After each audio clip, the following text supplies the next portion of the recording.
Olá, seja bem-vindo ao resumo da semana 1 do módulo 3 de persistência de dados. A semana, ela teve 4 aulas. A primeira semana a gente começou com uma introdução à persistência de dados, para a gente entender um pouquinho do que é esse processo, né, de guardar os dados em um arquivo que não é mais simplesmente em memória, e sim armazenado em algum arquivo que a gente chama de banco de dados. Na aula 2, nós já começamos um processo de princípio de banco de dados, entendendo os relacionamentos entre tabelas, o que é uma chave primária, o que é uma chave estrangeira. Na aula 3, a gente já começou a instalação do módulo SQLite e a criação do nosso banco de dados utilizando o SQLite. Inclusive, nessa aula 3, nós começamos um processo que vai te auxiliar lá na nossa atividade prática da semana. Na aula 4, a gente já abriu um processo de introdução ao SQLite, que é um ORM que nos ajuda, nos auxilia na manipulação do SQLite. Essa aula 4, pessoal, ela é muito importante porque ela é uma introdução para a semana 2, tá? Agora, lá na atividade prática, o que foi pedido?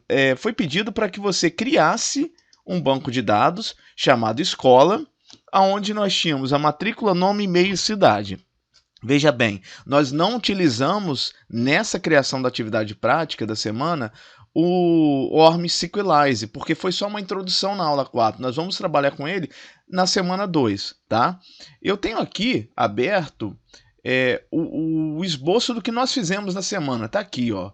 Então vamos lá, passo a passo para ficar mais fácil a compreensão. Primeiro nós criamos uma constante do SQLite, então nós começamos a utilizar, nós criamos um np install, nós instalamos o SQLite, tá? E começamos a utilizá-lo. Então aqui na primeira a gente está mostrando que eu quero criar uma constante aonde eu quero utilizar o SQLite. Depois nós colocamos uma constante db e colocamos, né, o nosso database. No nosso caso aqui nas nossas atividades da semana, nós criamos um banco de dados chamado empresa.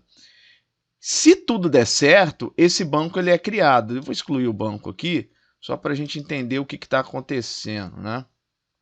Se tudo der certo, o banco ele é criado. Se não, ele retorna um erro para a gente, tá? Então vamos lá. Deu tudo certo, ele vai me dar aqui conectado ao banco de dados empresa com sucesso.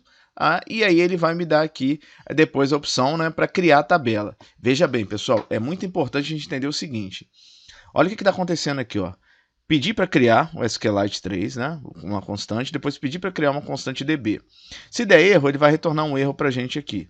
Uma mensagem de erro. Se não, ele diz que está conectado ao banco de dados empresa com sucesso. Beleza.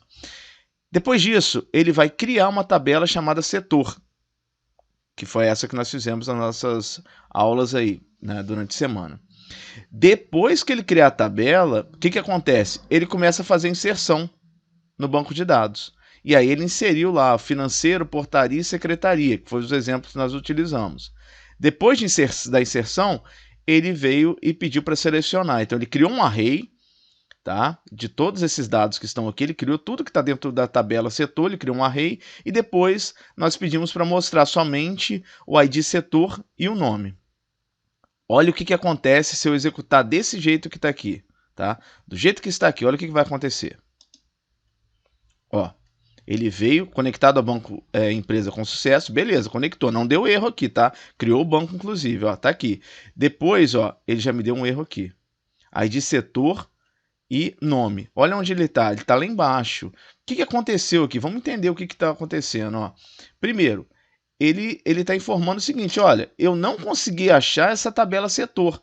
Por que ele não conseguiu achar essa tabela? Nós não estamos utilizando ainda sincronismo. Então, o que está acontecendo? Ele está pegando tudo que a gente pediu para fazer aqui, ele cria o banco de dados, que está aqui, ó, banco de dados, tá? No primeiro momento, ele cria ele aqui, ó, cria a tabela, só que ao mesmo tempo, enquanto ele está criando, ele já tenta listar os dados em inserções.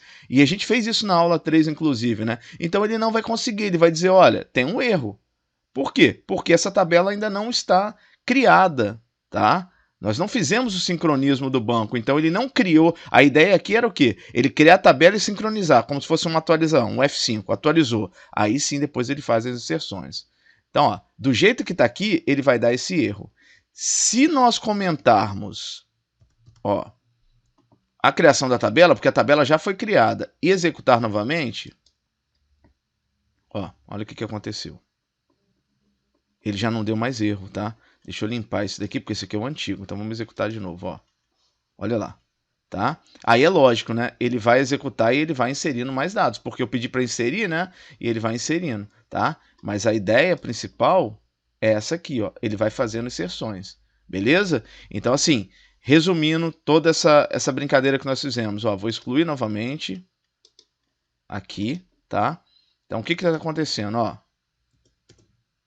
Olha o que vai acontecer, ó. Eu vou até comentar aqui para ficar mais fácil, tá? Para comentar uma linha toda, a gente vem fazendo isso daqui, ó. Barra asterisco. Então, ó, comentei aqui, tá? E vou comentar até aqui o final, ó. Ok? Então já está tudo comentado. Não tem mais nada, tá? Tá comentado. Então é como se ele só criasse a tabela. Olha o que vai acontecer. Deixa eu só limpar aqui, ó. Pronto. Ó, conectado ao banco de dados com sucesso. Criou. Agora, ó, eu vou comentar o nosso banco de dados. Vou tirar os nossos comentários, ó. E tirar esse daqui. E agora eu vou executar somente a inserção e a lista. Limpando aqui também, ó. Olha lá. Tudo certinho, tá? Então, é importante a gente entender que quando eu crio o banco de dados, pedir para criar a tabela, do jeito que está aqui, por enquanto, ele vai criar a tabela e depois eu tenho que comentar para poder fazer a inserção e mostrar, tá? Senão ele vai dar um erro. Ele vai dar um erro dizendo que não localizou a tabela, beleza? Mas, professor, tem uma opção que a gente pode colocar de sincronismo. Sim, eu não mostrei isso para vocês ainda. Na semana que vem, nós vamos trabalhar com esse processo de sincronismo e aí vocês vão entender que é tudo mais fácil com o processo de sincronismo utilizando o Sequelize. Tá certo? Um abraço, pessoal. Até a semana 2.